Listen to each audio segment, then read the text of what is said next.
Hello everyone and welcome to the Alternative F1 podcast powered by Verge Magazine. We're back at it again on a non-boat edition this time. Last week up on a boat. This time, this podcast takes us to New Zealand. Now, I say takes us to New Zealand by the powers of Zoom for those who are listening through Spotify, iTunes, all the other good sources that you listen to this good stuff, because myself, Matthew Connell, is joined by Andre Dixon and Sam Wilson as ever. But today, from New Zealand, Josh Revell. It's very early there, mate. How are you doing? I'm sort of running on fumes right now with regards to sleep, but that's kind of pretty much what my life entails, obviously, with being this big sort of quote-unquote YouTuber. So lots of sleepless nights, a lot of sort of working every waking minute, but here I am now with you fine folk, and be interested to see how this all goes. Well, absolutely, mate. Well, hopefully we will be the coffee to your morning somewhat. We're going to, have a nice little chat to get to know you a bit more, but also we have a lot of things we need to figure out as lovers of F1. There's a lot of stuff going on. Now, before we get started, of course, brand messaging. Now, this podcast, of course, wouldn't be possible without the Natural Barber Company, but good friend Joe making that all happen. So make sure that you check out Natural Barber at naturalbarber.co. It's free of synthetics, free of petrochemicals and other harmful ingredients, and that can only mean it's a good thing.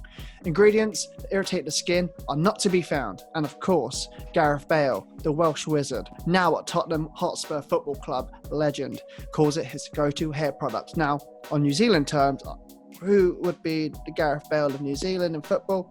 Chris Wood, Burnley. What a legend he is too. So yes, I use his products, and you can also use his products by getting 25% off and free next day delivery when you use the code ALTSPORT25. So guys, head up to naturalbarber.co and get your hands on this awesome product.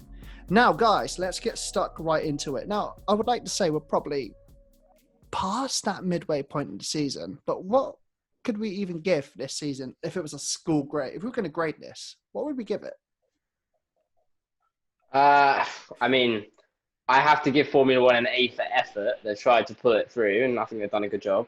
I would like to have seen a bit more travel. Like, Vietnam wouldn't have been too bad. But I guess, for an overall season, I'd give it a B+. Yeah, it could have been better, but we've got some pretty exciting races. But yeah, not too bad. Josh, what are you thinking, buddy? We're obviously lucky to have a season at all, with everything that's sort of happened, of course. But I guess really with the races that we've had, they've sort of been kind of hit or miss. Some have been good, some have been snooze fests. But you get there with every year. One guarantee you do have is that when you go to Sochi, you get an absolute eunuch of a race. And that's, of course, what we've got. But overall, I don't know. There's been some good races, and you look in the midfield, there's been some good battles going on. Problem is that the Mercedes are so far up ahead. You could start them in Ireland, for goodness sake, and they'll still lack the field. So it's just, it's the dominance thing, which has obviously sort of put a damper on the season. But otherwise, I think really, again, given the circumstances, not a bad season, but there were still a few niggles which kind of, played against it a bit. Yeah, I think it's acceptable, isn't it? Because if you look at it, it's been one of those things that's been a common complaint, especially amongst us, that the Mercedes dominance, of course, for us Brits, of course, there's one thing saying that's awesome, Lewis is doing this thing. But another thing is, if anything, this season probably has given a lot of hope to the up-and-comers. We'll touch on some of those races later on. But, Dre, what could you score this? If this was high school report time, Mr. Dixon of the masses, what are we saying? Well, if you compare it to the other sports that have obviously been running, simultaneously, you obviously had the Premier League and obviously all football, soccer, that actually had to pause, full stop. And then, there's so many matches are cancelled, leagues cancelled, so forth. So I kind of look at it like they actually had this, they've got the thing running first of all, so you get A just for that. You know, there's not been any races cancelled, and no, you know, bar obviously the first one. But you know, to be honest with you, so, as soon as you know there's been a system put in place with safety and you know keeping the press away, which is unfortunate for us because obviously we're stuck here. But at the end of the day, is that you know I just have to give them an A for actually getting the thing ring running. You know, to be honest with you. I like that. You're the nice teacher, Dre. I know that when I want to get away with stuff, I'm targeting you. I mean, He's the one that gives you merit awards. Exactly. Yeah, he's the guy that I'm like, look, sir, I'm doing feel really well today. Can I get out of class? That's how I like it. But Josh, who would you say out of this? Now, I love listening to your content because I feel like we're from the same branch of the sarcasm tree. So I always appreciate someone that's got a little dark soul inside. So big up to the lost causes out there. But in this season of a lot of madness, a lot of nonsense, a lot of news, a lot of everything, could you look across that grid and say that there's a clear standout of a driver that's really kind of risen to the occasion this season? So in terms of like, I guess in terms of, you know, showing that they could be, you know, could almost break the top 3 molds, someone that could, let's say, the next 2 to 3 years would go, oh, you know what? Actually, he's starting to show a bit of bite. This is the driver that I actually think like if we get on that bandwagon, we might look pretty smug and clever. So basically, anyone outside of the top 3 who's shown promise, basically. Yeah. Sorry, it is a bit too early in the day. Obviously, Gasly has shown quite a bit of promise this season. Yeah. The only thing that I'm sort of skeptical on is we saw this with Toro Rosso. And really, like at that time of Toro Rosso, I was a bit concerned because there was still inconsistency there. You get a few good results followed by 5 ones where it's like, where was he? And to be fair, he had his teammate was Brendan Hartley, who was probably our 14th best driver in terms of New Zealand. New Zealand's 14th best driver in the world at the time, and for some reason, Helmut Marko just wanted him. That was a curse of having only one eye. But irrespective, Gasly's consistency has improved tenfold this year. Hell yeah! Since he's been out of that Red Bull, now Albon's gone into there and he's incurring the same problem. I got my own thoughts on that, but with regards to Gasly, I think really he probably will be looking at that Red Bull seat and going, nah. And I think if he can go to a team and make it his own, in a couple of years, if he gets in the right seat, then that could definitely be good. Someone else I think this year has improved massively is Lance Stroll. And, I still stand by what I said in all my videos. I'm going to say, I'm going to say the viewers are going to be like, hello. Yeah, and it's not because I'm just trying to suck up or anything. And I still stand by what I say. First 3 years were just fine. But, I thought that, was he one of the 20 best in the world at that stage? No. And I think there are, we go through the motions sometimes with drivers where we know they're good, but they're just not performing at that time. And that's what the case was with Lance. But this year, I mean, you can look at the qualifying battle and you could see that it's, 6-2 to Perez or whatever it is. And then the race results have been relatively level pegging. But in terms of, just how he's driving the car, how he's doing everything in that regard, it's leaps and bounds better than what it was in the previous 3 years. So it's great. Can he go on further and be world championship material? We don't really know. I guess it's going to be down to how Aston Martin go next year. Absolutely. And, people will say, well, Seb's going to be in that seat. It's like, I know, but we don't know exactly how he's going to fare against Lance. I think, really, again, Lance was never a bad driver. He was just underperforming. And now that he's finally got his mojo, together, I mean, I would not be surprised in the slightest if he does challenge Seb. And then you just wait for the comments after that where people will be saying, oh, Lawrence Stroll is leaning toward Lance and he's intentionally, hampering Seb and all this stuff and all these conspiracy theorists and tinfoil hats and stuff. But, of course, we're Formula One fans. we love to make our own lives miserable, and the same for the other fans as well.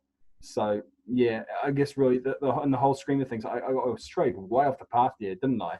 I like really, this. I like this. I like this. There's a lot of feeling in there. I like that. I like that. a lot of feeling in there. I just know exactly how it's going to turn out. But yeah, so overall, the two drivers this year who definitely I would say, fit what you were asking is most probably Pierre and Lance, and I'm pretty sure I've just missed out one other, but that's what's come to mind right now. I think it's interesting what you say about Lance and challenging Seb, because Seb's got shares in Aston Martin Racing for next year. He's bought into the team, so while he's not a paid driver, and Lance obviously was often seen as a paid driver, but is now very much earning a seat. It is going to be interesting if he does take the challenge to Seb, because with shares, you'd hope he's got more motivation to perform. So we'll see if he really has fallen from grace, I guess. Yeah, I mean, Josh, you're the first person who I've seen have a hearty defence of Lance. You know, so I'm quite proud of you. And at the end of the day, is that like this is why we love the sport. There's so many different opinions. And one person would be like, oh, he's only in there because of his dad. Obviously, that's the easy thing to say. And then obviously you're and then the money, obviously. I think what it is with him, he's pretty much Marmite. I think he doesn't do anything personally to, when he's interviewing people, but being interviewed, he doesn't do anything that makes you think, oh, he's such a nice guy. It's just like he comes across a bit like ratty and spoilt and all those things that you kind of think. But it's good to see that you're defending him. Just to interject, there's nothing that lost me with him when it was in Drive to Survive Series 2 when he said pressure makes diamonds, and I was just like, you can't believe he just said this. It's like so generic. It's like generic bad guy stuff. I was like, this is amazing. What you do is, you get your dad to buy the diamond mine, and that's how you make diamonds. Simple. Simple as. Josh ain't gonna have that. I'll tell you that now. And I like the daddy's money, stuff. That's like, I mean, trust me, I heard stories of his junior career, and I can go on about it. It's unofficial history, of course. And you just hear the ludicrous amounts of money that were just being spent compared to, say, Daniel Ricciardo, who could barely, he bought a 13-year-old Formula 4 to start his career, There's definitely contrast, but at the end of the day, if you're going to get to Formula 1, you need money in some way, shape, or form, whether that's through your father or through, an organisation that's willing to invest in you. You do need that money. Make no mistake about it. And that's basically what the sport was founded upon. So I don't, really get too hung up on about it. I guess with Lance, it's more so that his father's a prominent figure within Formula 1, obviously, and so that was sort of the whole thing, I guess. But again, it was never really, and it still isn't, in my view, something where it's just, I don't let that interfere with how I look at him from a driver aspect. But yeah, so, I mean, the only question I've got now is, can he go further from here? And really, I can't answer that question. But if he can, and I think really he's shown, like in Austria this year with that pass on Ricciardo, he's got balls to make those moves. He's shown consistency. Yeah. Whether that Monza podium was lucky or not, it doesn't matter. We've had plenty of lucky podiums this year, with plenty of other drivers. It's about making your opportunities count, and he has. The only times where he's retired or gotten bad results was due to stuff out of, beyond his control. I mean, he's playing with house money because obviously, the other guys have always got that niggly worry, obviously, except for people like Lewis and so forth, big boys. You've always got that worry about your seat being taken away from you. So I think that's where it comes from. It's just like you're playing with house money. You can't fail unless you really, really crash every single time or you finish last every single time. It has to be something, that we've never seen before, like pretty much putting me in the car. It has to be that type of level of failure for him to be replaced. And I think that's what people have a more of an issue with, where it's like, if you're going to be cocky, that's cool, but at the end of the day is that you have not got in any form of way fear with your seat being taken away. Unlike someone like Perez or even Gasly, you know, obviously you've seen what he's gone through, like those types of things, you know. But let's get into like how you're connected with the sport. You know, what actually got you into starting your YouTube account? Right, Channel, so it's I mean, actually not account. Everyone's got one. yeah. So basically, there's sort of you know, there's sort of two beginnings to that story almost. So the first one was that god awful speak on my channel known as the Andrea Motor video, and that came about because no one really made anything on Andrea Motor up to that point. I was like, why not make my own? Problem was I had bugger all to, you know, work on, you know. So I had obviously some editing software which could do the trick, and I still use it to this day because it's easy to use, and I could slam out videos in a weekly basis when they really can't be done in 2 weeks. And so the problem came with the microphone. Like, oh, I got this Blue Snowball. It's perfectly fine right now. It captures my thick accent perfectly fine. But with my previous microphone, it was basically a $5 headset, which was broken in half at the top. It was only half a headset. And the microphone was broken from the headset that was remaining. So it was just dangling. So I was holding this friggin' microphone dongle and recording through that. And I tried to sort of bass boost it to make it sound more manly. And that just ended up sounding like I was talking through a pillow and underwater.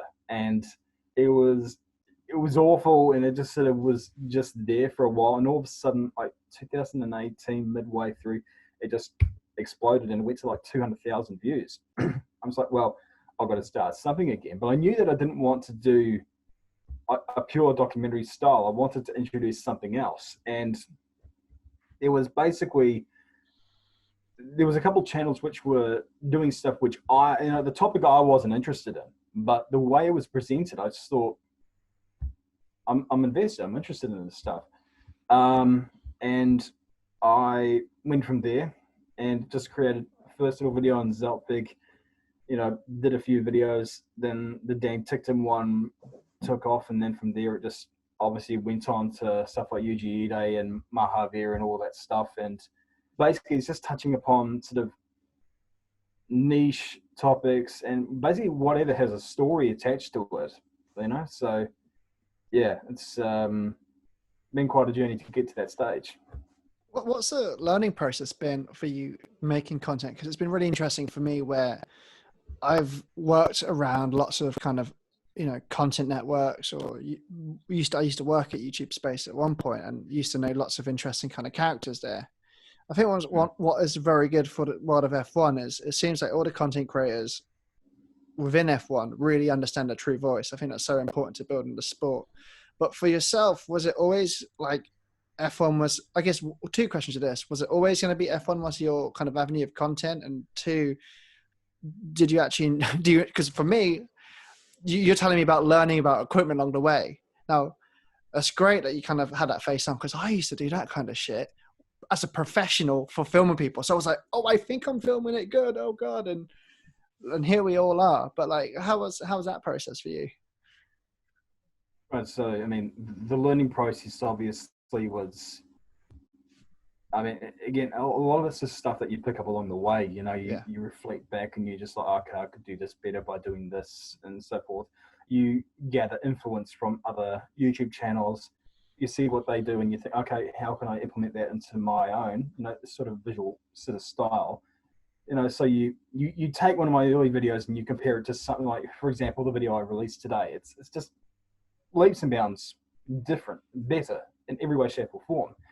But of course, that's naturally going to happen, you know, when you're at it for about a year, 2 years, 3 years, however you're doing it. So that's why I say to a lot of people who ask me, how do you do this?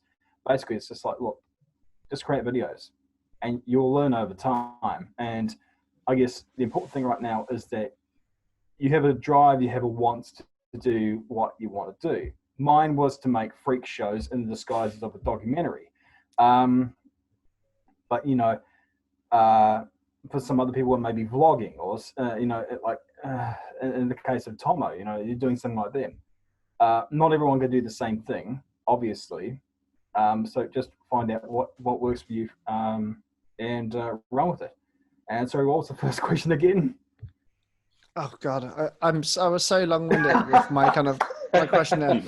Like, everyone's gonna learn this, and the boys have already figured this, but I like to worm in 70 questions in one, because it's always a curious thing for me. Because whereas between myself, Dre, and Sam, we have our professional backgrounds within the media world anyway. It's like working in PR publishing, running a magazine, me running a production company within sport. And that's where myself and Dre met. We met working and covering the Silverstone Grand Prix. And of course it was like, hey, let's do this thing. So it's very weird for all of us. It's very weird for myself that it's imposter syndrome. Like last week we were doing a thing for Honda, and I was like, this is really weird. I'm by trade, and when people look at my LinkedIn profile, I'm just a director producer. And now I'm confusing the crap out of everyone, because why are you presenting your content? So for you, Josh, what was your day to day other than doing content? Right. So basically when I started this, it was basically being a laptop repairman, which was ironically something I wasn't really wanting to do. For the longest time, obviously I wanted to do sort of either journalism or sort of filmmaking, because I'm weird. But it was more just a case. It's more just a case, yeah, of just you need a realistic job. You need to, this IT's a high-paying job. What a lie that was.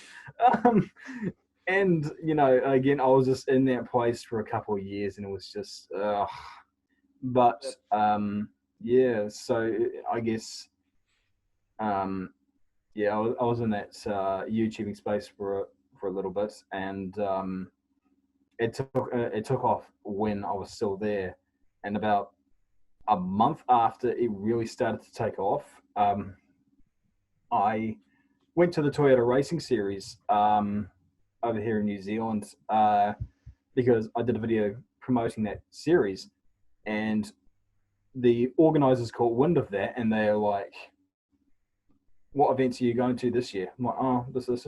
Like, cool, free passes, sweet, cool." And over there, I met Mark Pitch, who was the owner of New Zealand Autocar, and he saw my videos. He knew what I could do. Journalism job. And so that was pretty great to get into, just bumble my way into a journalism job like that. But, I guess it could be a good thing or a bad thing, I suppose. That's I can acquire a job like that from that aspect. But about 2 or 3 months into the job, I noticed that it was starting to interfere with the channel. Because as any journalist knows, there's no such thing as a 9 to 5. It's pretty much like whenever you're awake, you're scoping for news. You've got to break the story first. You've got to get the scoop, everything like that. And it was interfering with the channel, because, I was always during the day I was covering stuff for Autocar, and then during the evenings covering races and stuff for the Motorsport section of the company. And the channel was starting to suffer, and I decided, okay, well, I got to make a decision here, either journalism career or go with the channel. And long and short of it is that I got that thing over there.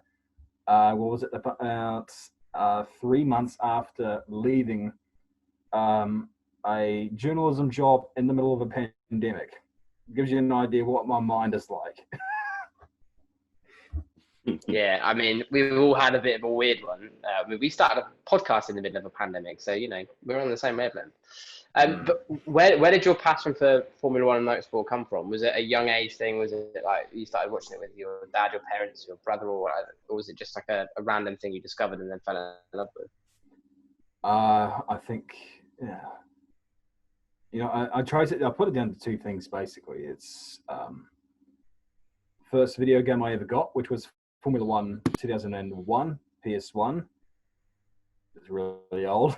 Great. And the other one was a DVD of highlights of the V8 Supercars series, again from 2001.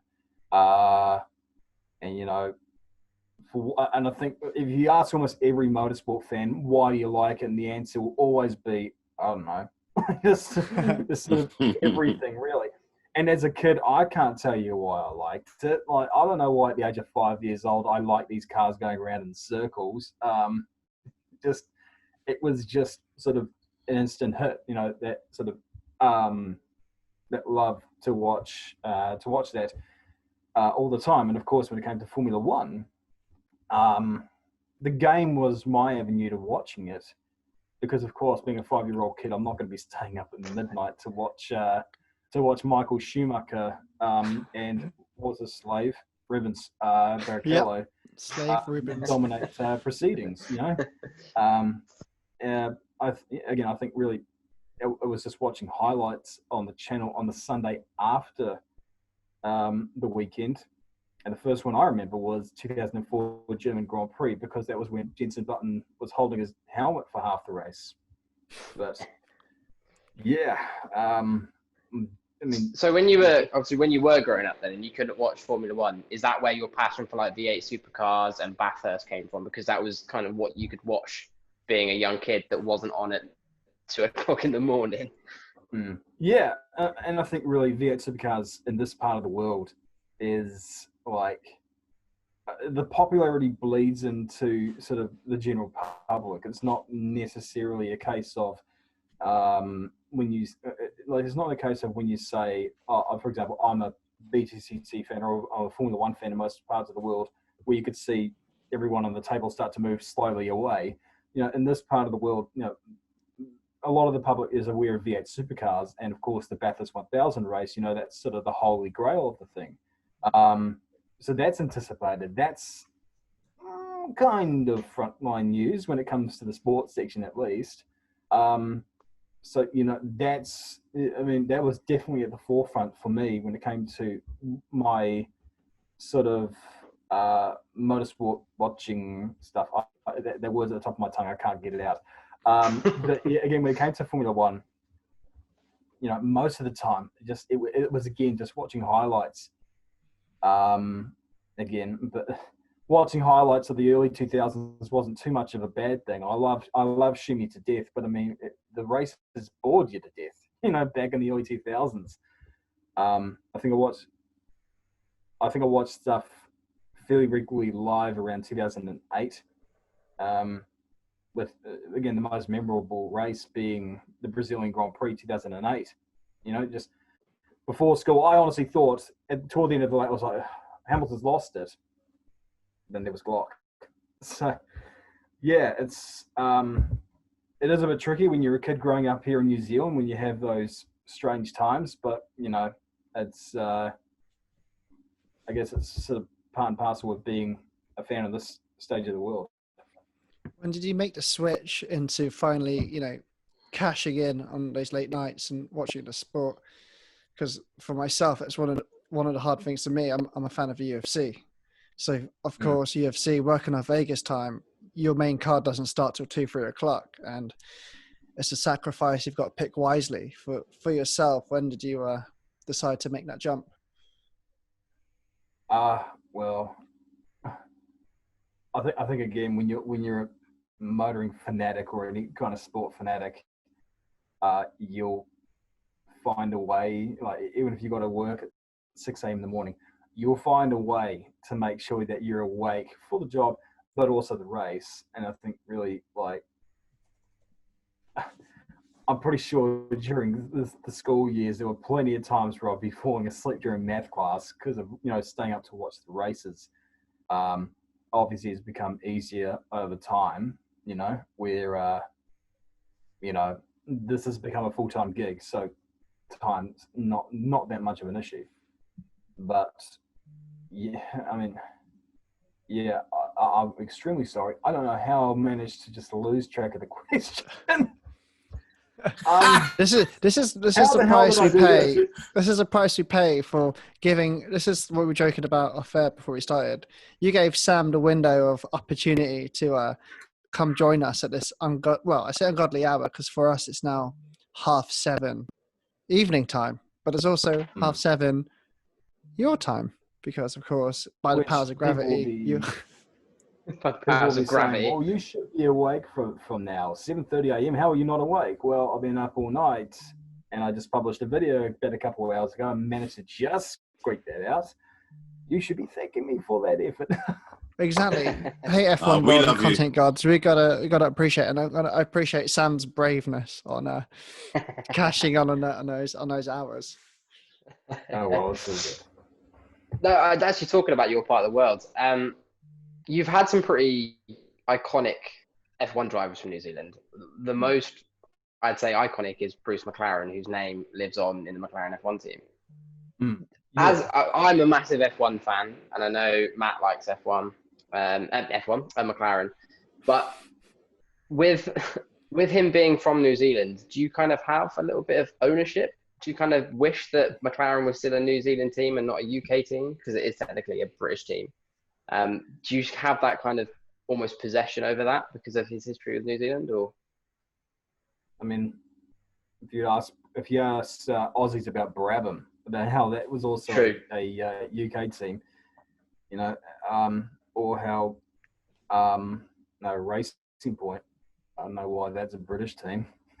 We know what flag should be flying with that one, but I don't like. I personally don't care too much about it. I think really the legacy is acknowledged, which is important. Obviously, that it was founded by Bruce, but it's based in the UK, run by Brits and a slightly bloated American. So I mean, it really, like, you can call it a New Zealand team all you want, but really at the end of the day, it's just not anymore. But again, as long as it's respecting Bruce's legacy, then that's I think that's the most important thing at the end of the day. So, I mean, as you said earlier, Brendan Hartley was kind of like the most recent New Zealand driver. Yeah, and we're sorry. Fair enough. I mean, he did get cut from Toro Rosso. But it's a very much a Helmut Marko thing, isn't it? But do you think New Zealand needs a better young driver program? Because before Brendan, there hadn't been anyone for quite a while, and do you think there needs to be a little bit more of an upstart in New Zealand? There's a lot of programs in the UK, there's a lot of programs in Europe, but New Zealand and America are kind of almost on the same page in their lack of Formula One drivers. I think we've got a big problem here in terms of in financing, right? And again, you go back to the time of Brendan Hartley being called up to Toro Rosso, and I was thinking, why? Because about that time, you had Antonio Felix da Costa there, Sebastian Buemi. If you wanted to go for a Kiwi, Mitch Evans. Why did you go for the guy that didn't know how to get a haircut until he was 28 years old? But agreed. It was an odd call. I mean, Brendan is not a bad driver at all, but it was just like another one of these situations where I was looking around just going, is this the best you got? It all sounds cruel, but again, I just have this really hard-on mindset that the 20 best drivers should be on the grid, even though that's never been the case in the history of Formula One ever. There's never been a stage where the 20 best drivers were ever on the grid. But yeah, I mean, getting back to that, let's take the situation right now. We've got two drivers right now competing in Europe who are sort of trying to get toward Formula One. There's Liam Lawson and Marcus Armstrong. Now, Marcus is exceptional karter, but he's nestled in the Ferrari Driver Academy right now, and that's a huge problem for him because you got Schwartzman, you got Schumacher, you got Eilert. But there's Giuliano Alesi there to remind him that he's not the worst driver on the program. But still, though, he doesn't really have a hope in hell right now of getting to Formula One in that program, and he has been underperforming lately, which is not great. But that's sort of the way the ball bounces sometimes. With Liam Lawson, he's also got another problem there as well with seat availability. So even if Red Bull totally dump two drivers next year, Albon and Kvyat, There are 3 other drivers apart from Lawson that can get into there, and that's Sergio Seta Camara, Yuri Vips, and Yuki Tsunoda. So it's lack of seat availability for those 2. But when it comes to other drivers getting into Europe, I think really when it comes to finances, I mean, like you take Nick Cassidy, for example, and, you know, he just struggled to get into Europe at that time financially. And in 2016, I'm not going to tell you exactly what happened there, but basically it was kind of a crucial aspect of his career. And subsequently, you know, he went over to Super GT and he just killed it, and he won Super Formula. And now he'll be going to Formula E with Virgin, you know, but I don't know what's going on with my eye. Man down. But Man down. Yep. Man down. Casualty at 7 a.m. Medic. I got it. But yeah, I mean, I think a lot of Kiwi drivers nowadays are just realizing, I mean, when you look at Latifi and how much he's spending for his Formula One seat, a lot of our talent is sort of just going, why don't we just go and race in Japan? Why don't we just go to Aussie supercars, go to IndyCar? We're looking toward other sort of avenues. So obviously Nick Cassidy's going over there. Hunter McElroy is looking to go over to IndyCar, and Scott McLaughlin's doing the same thing. And supercars, we've got heaps of our talent looking to go over there. You know, you see even during the lower ranks that's happening. But when it comes to a lot of just the general talent here in New Zealand, there's a scary amount of times where the best karters on the grid never progress out of karts. And it's like, yeah, I mean, the limited availability, the lack of funding for a lot of these drivers is, you know, pretty scary. And I think a lot of our talent really just sort of adjudicates the situation and just like, well, look, Europe's the lost hope. Let's just go to these other avenues where you're getting paid to race, or there's more fairer competition. So, yeah, kind of sad, but, you know, that's just the sport as it is now, I guess. Well, that last little segment actually rolls so nicely into the next couple of questions that we've got ourselves in for. Now, normally when we do this thing, we get our guests to come in with different burning topics in the world of F1 that kind of troubles and bothers them and keep them up at night. But I've decided today to throw something out to the whole table here today. So Lovely.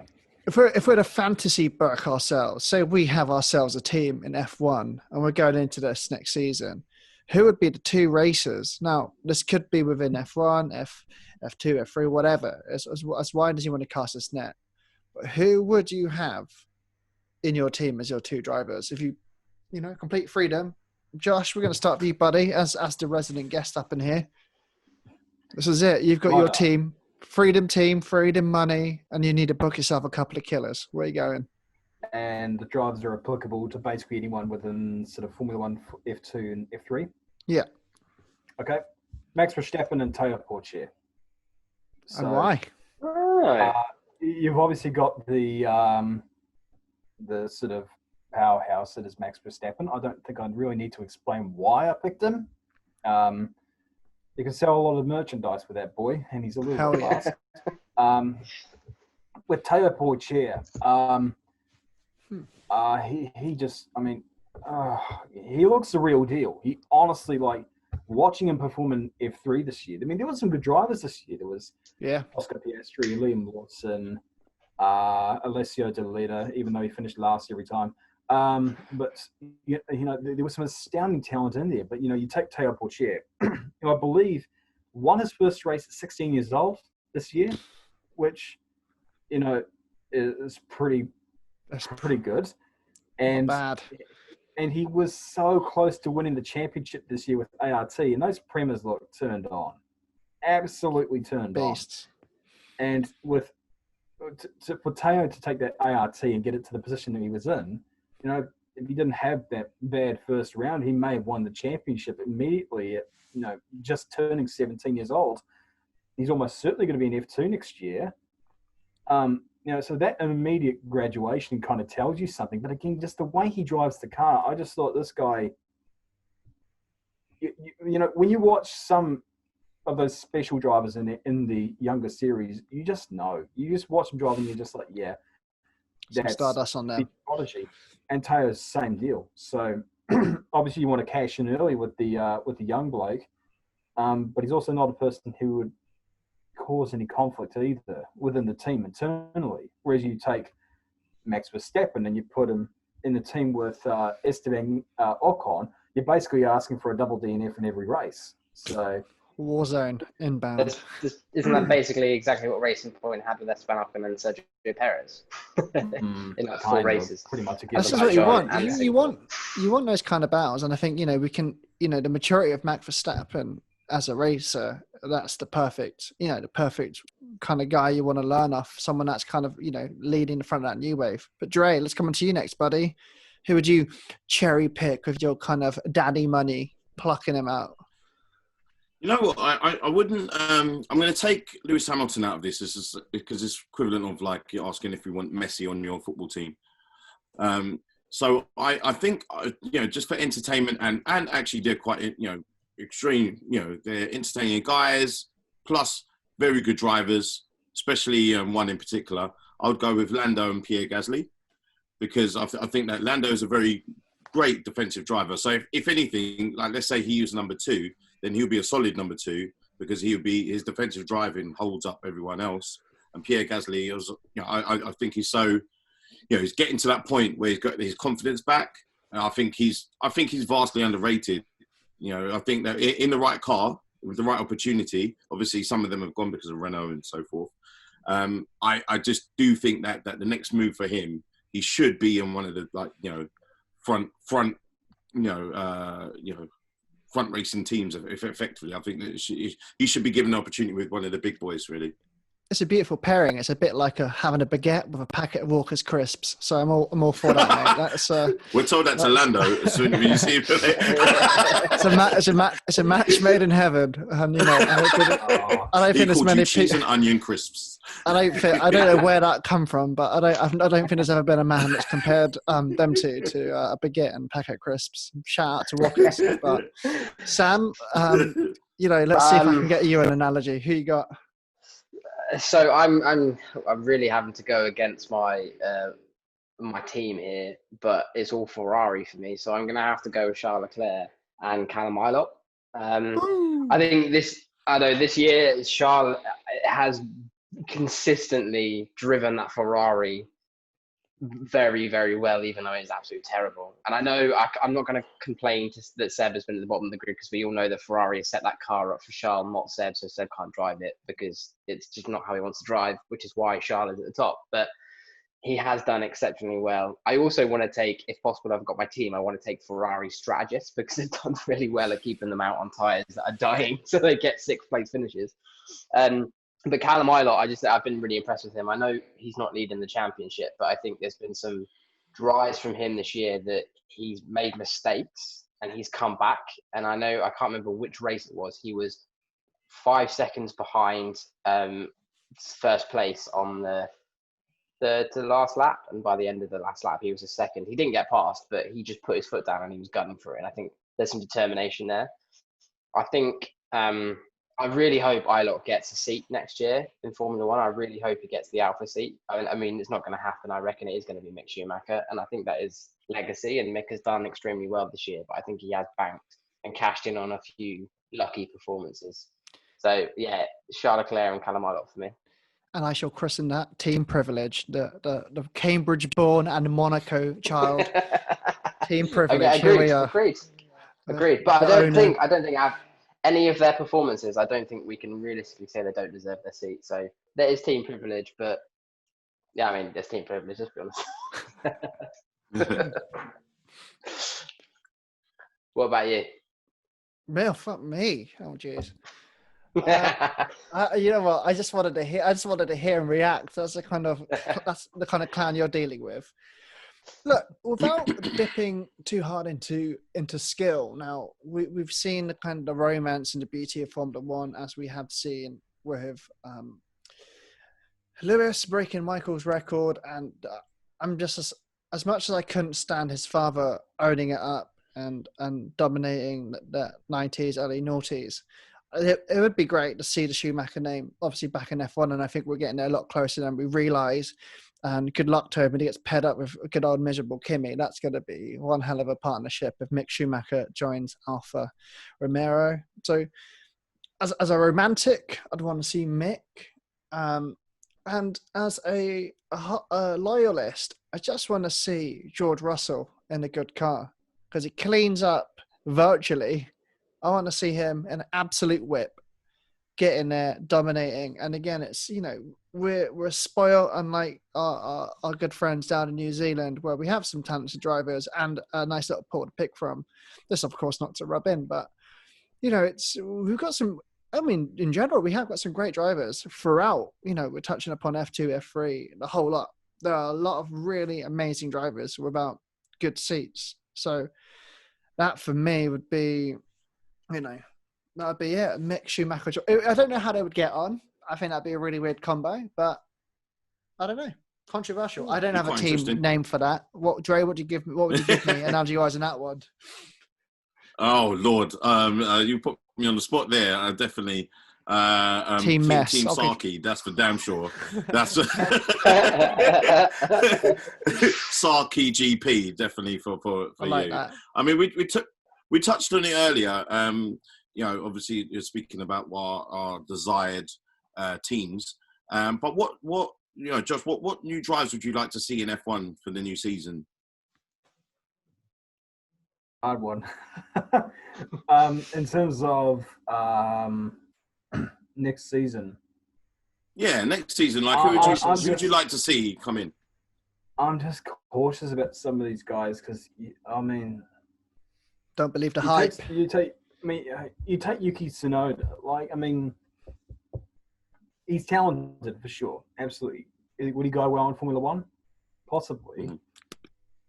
But when it comes to what may have been Honda's best option for a Japanese Formula One driver, 2 words: Naoki Yamamoto, Super Formula champion. Yeah, 31 years old, but I don't care. Like he'd do really, really well. With Yuki, I just have got a feeling he may be inconsistent a little bit. And it's too much too soon, I think. It's not necessarily that. It's just I've just been cautious throughout his career, and it's the same with Gasly when I was watching his junior career. It's like I definitely see the speed, but I'm also seeing this really dangerous thing where he's either winning or he's finding out how many gravel traps are on this track. And so that I'm just really like, is Yuki the next big deal for Japan? He might be. He may do well in Formula One, but I'm just on that sort of borderline where I'm like, I don't really know what to expect here. With Mick, bona fide, absolutely see him being a future prodigy in Formula One. Well, Callum Ilott, yeah, he's definitely got a lot of speed. I'm just a little bit skeptical. All of a sudden, it's just come now. I'm talking about the hype for him to get to Formula One. Because he's had a hell of a season, absolutely. But he's never been at the forefront like this before. So it's just... I feel like it's one of these things where I see all these prodigies coming forward and you can watch them drive and you're just like, this is just amazing. I'm just... in the same way that I'm looking at some other drivers in Formula One now, for instance, I'm just like, why did it take you this long to catch on? Yeah. But could he be good in Formula One? For sure. But again, that leads us to the other problem of the other Ferrari Junior driver there, Robert Schwartzman. Yeah. And really, like, if you look at all the F2 drivers this year that have been inconsistent, it's all been all the rookies. And so that's the weird case with Schwartzman. He's had some very good rounds, and then he just has some other rounds where he's nowhere. But he's had 3 wins this season, which is good, for his debut year. So it's that problem really where who do you choose? Someone who's had a really good season, but a somewhat quiet track record up to the season, or someone who's F3 champion, TRS champion, He's won a heck of a lot of races. Questionable choice of shirts sometimes. But apart from that, he's absolutely shown he can battle it out with the best on there, but an inconsistent season. So what do you do? What do you choose? This is the thing. I think with Ilott this year, what you were saying about he's never really been at the forefront, and I reckon I don't think he sniffed an F1 seat for next year. And then there was rumor that Mick was going to get it, and I think being in the Ferrari Driver Academy together, and Mick starting to, because Mick didn't have the best start to the year, and all of a sudden he's kind of got a little bit more consistent. And I think Mick kind of lit a spark under Callum, and he's kind of gone, okay. I mean, yeah, let's be honest, Callum has dropped a little bit in the last couple of races, and obviously Mick has had some good performances and leading the championship. As I say, I don't necessarily believe all of that was pure racing bliss with Mick. I think some of them were some good performances. Yeah, he had a couple of great starts. But I think Callum is a little bit more consistent in terms of performance. And I think one of the things that you've been saying about Pierre and seeing the speed, but not the consistency. And I think that's what we've seen with a lot of Red Bull drivers is they have speed, but they just don't have that consistency. We saw it with Danny Kvyat when he first came into Formula One. He was good on a day, but then he was a torpedo on another day. Pierre Gasly got on the seat, was quick, but was in the gravel. We've seen it with Albon. He's had some blissful performances, getting his first podium. Everyone was like, right, he's had his first podium. That's going to light the spark, and he's going to be consistent, and that's going to be, going to push him forward. But and we've also seen it with Max in 2017. Of course. Remember that horrible streak, and everybody was saying demote him. Yeah, and it was just like drivers go through these rough patches, but Red Bull seemed to really throw them into the deep end immediately, and it's just horrible. They throw them into the deep end and then expect them to swim straight away. And the only person they haven't really done that with is with Max. And actually, they didn't really do it with Danny Rick either. But I think they've learnt their lesson now with Pierre, because I think what's happened is Pierre has gone back to Toro Rosso at AlphaTauri, and they've seen how consistent he can be when he wants to be, and now they've had to take Albon and kind of, I don't want to say put him in bubble wrap, but realise that his car isn't performing the way that he wanted to because it's geared up for Max, and they've built that car around Max, and Albon's struggling to drive it. So that's why they're giving him a longer leash. I mean, if you look at some news channels are already saying, who do you want to drive for Red Bull in 2021? The tricky thing here with the Red Bull seat is this. Let's say they pick someone from outside the program, like Inigo Hulkenberg or Sergio Perez. What is your plan from there? So are you going to demote Albon? Okay, well, I guess Tsunoda's not coming in. Or is he? What's the plan here? I do not, in the faintest regard, believe that Albon is not F1 worthy. That is crap. He is worthy of Formula One, as is Gasly. There is obviously something there that is inhibiting his performance. Like, we've seen Albon's a gutsy racer. He's done some good racing, but the qualifying is awful.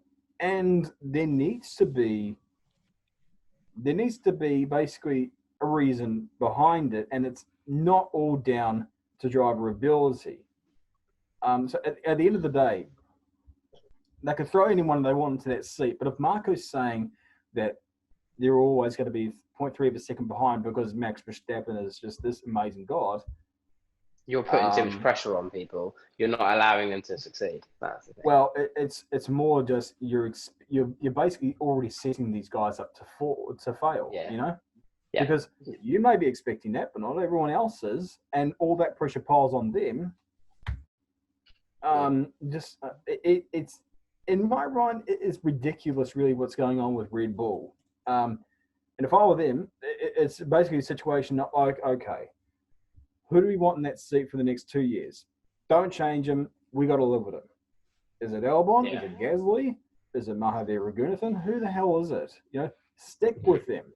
Help build the team around them. Help that person get integrated within the team, within the car. Every single, little molecule bits that you could possibly do to help the driver get to where they are, do it.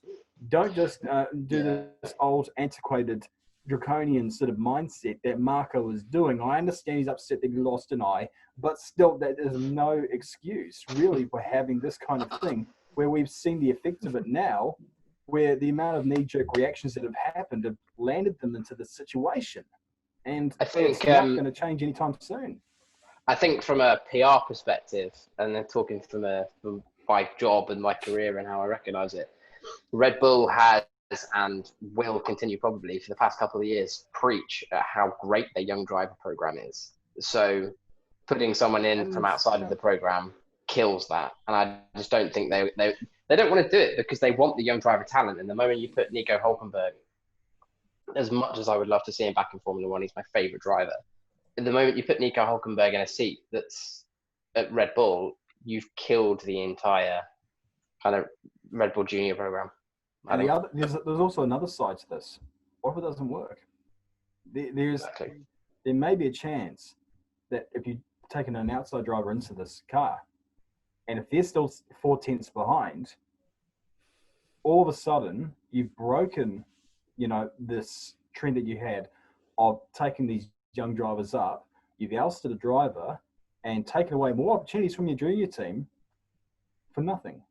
And it's just, again, it's just farcical, really, to see what's going on with Red Bull in seeing how someone could screw things up to such an extent. The only ones I could think of that can compare it to is Greece with their economy. That's just about it. I think they've got a lot of repairing to do with relationships and so forth with Renault, as well as dealing with their young driver program as well. So I expect them to be very busy over the next few months, definitely. I just want to ask something just outside the box. We have been champions of the W Series. We're not actually physically champions. Really are. So we can't enter. Champions. We're all champions in our own right. But we've been really pushing for there to be a first female driver in the last 40 odd years in Formula One. Obviously, you have people like Jamie Chadwick, pushing their boundaries, and obviously all the others. I won't mention them all because we don't want to leave any of them out because we've pretty much gone through a lot of the drivers over the pandemic, but we're all fans of all of them. But the question I want to ask you is that how close do you think we actually are to that? Because obviously, when we're talking about new drives coming in, new races coming in, then I just think that why is it never ever at the tip of anyone's tongue to be able to say Jamie Chadwick or someone, a female driver? I guess the problem really at the moment with regards to Chadwick is she appears to be struggling in the regional European Championship, which doesn't make a lot of sense in my book because she's proven to be quite effective. She was the winner of the MRF 2000 Championship. She performed well in the Asia Series. Again, W Series champion. She's a capable driver.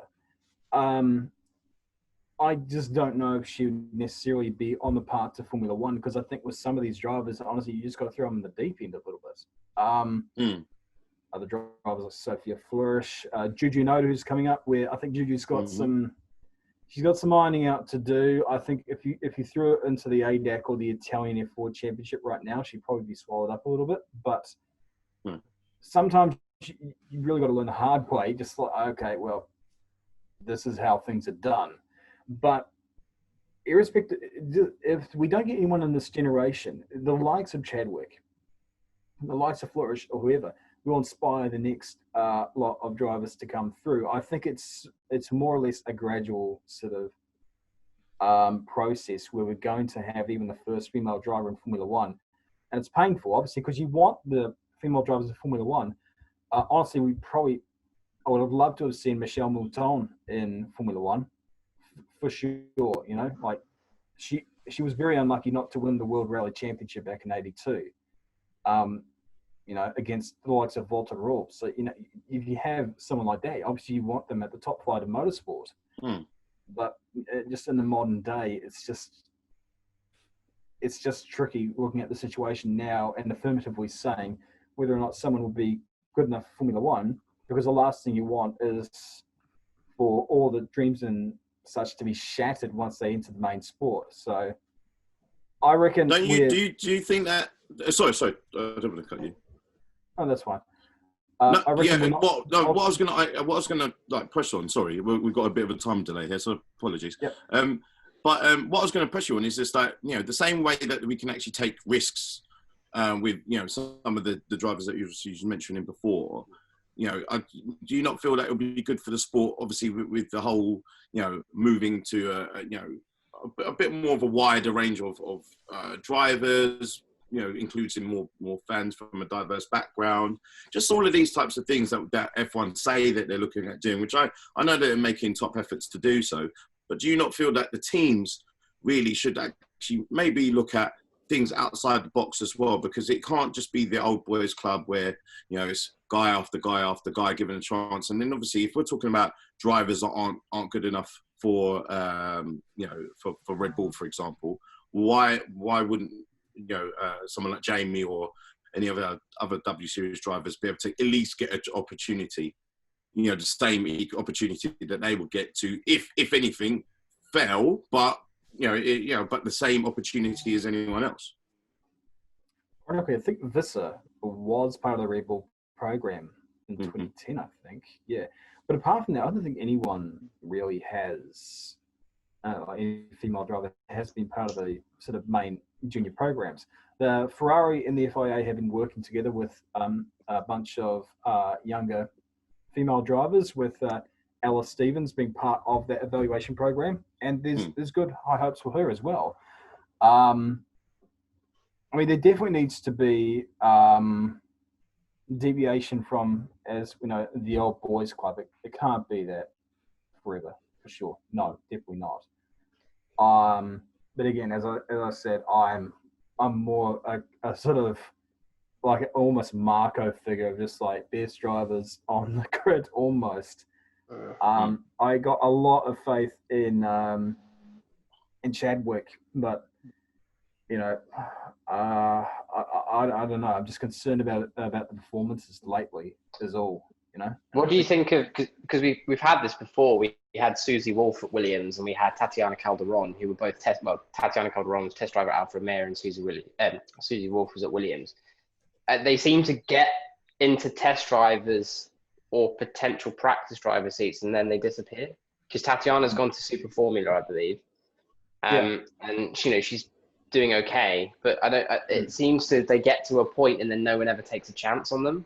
And I think what we're doing, like what Formula One is doing, or what the teams are doing, is taking a chance on people like Pierre Gasly, like Yuki Tsunoda, but they're not taking a chance on their test drivers that are pretty solid.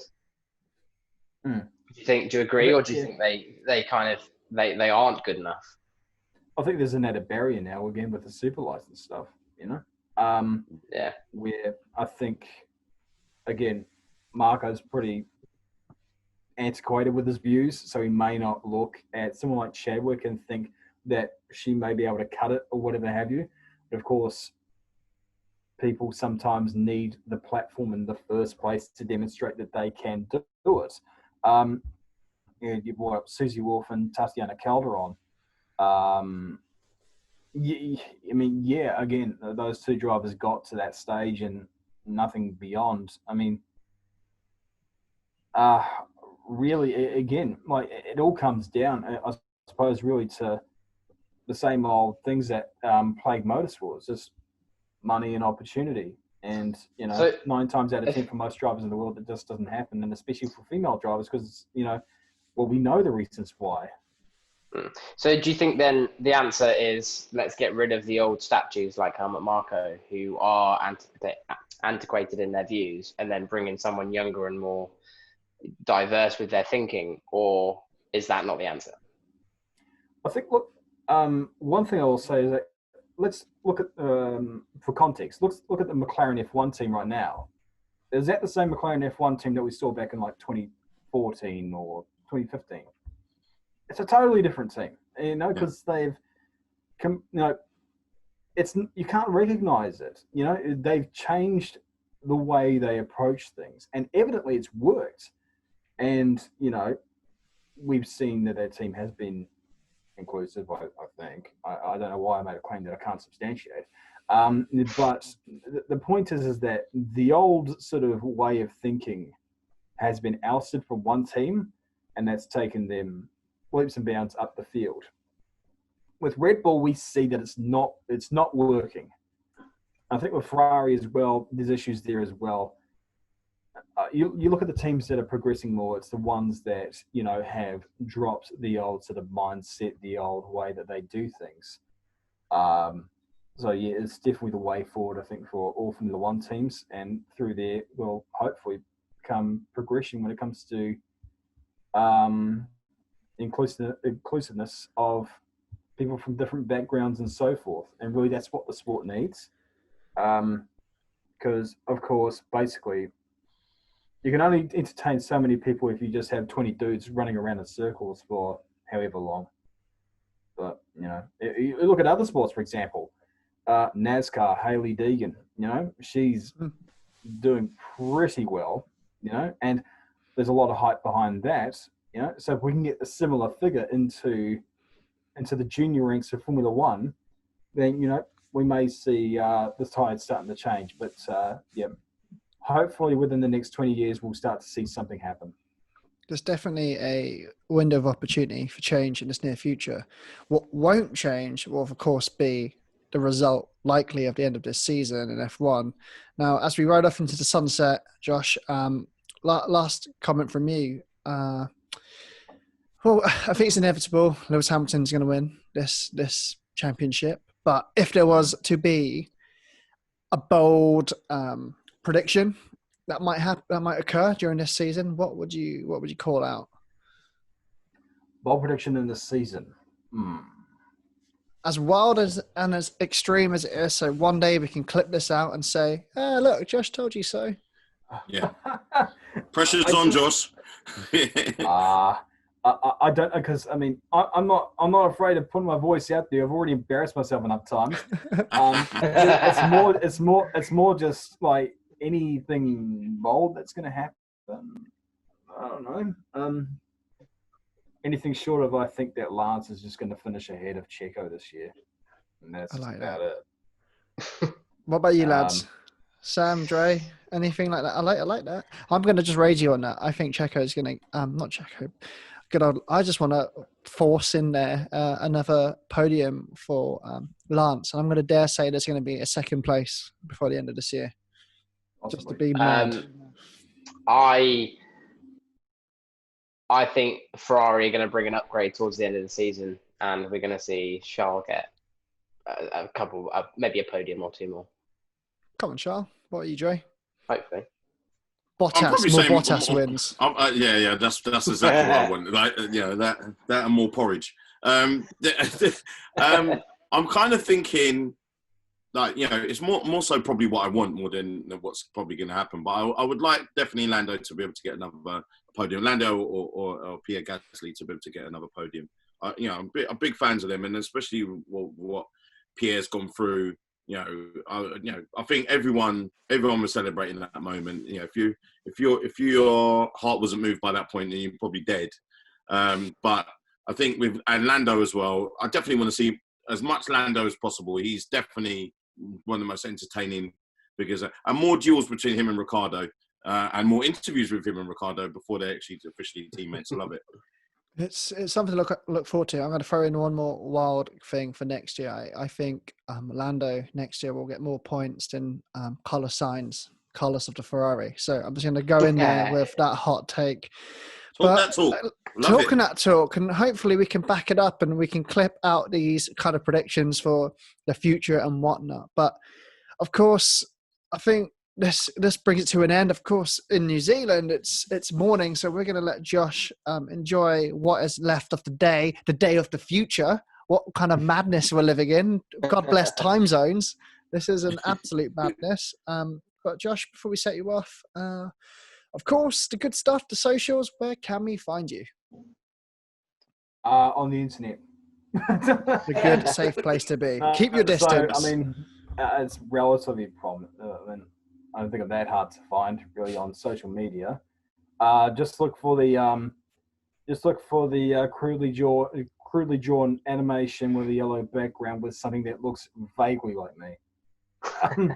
That's and it. And he fit. there we go. That's The it. Josh videos Revell. are a little bit good. Please watch Of them. course. I'll be very, very happy. I definitely today, when I was kind of catching up on the more recent releases you did, compliments on the font choices. I'm a big sucker for stuff like that. So it's hard to nail the fonts. So if that's one way to win my heart, then you've got it already, Josh. So I thank you, good sir, all the way in New Zealand by the power of gravity being held upright somehow. Flat earthers come at me. Don't know how that works. Dre, Sam, as ever, thank you very, very much. Thank you, Natural Barber, for making this old thing look average at best. Check out Verge Magazine. Spot it. Get on that good stuff. And of course, till next time, this is the Alternative F1 podcast, and we shall see you next time. Goodbye.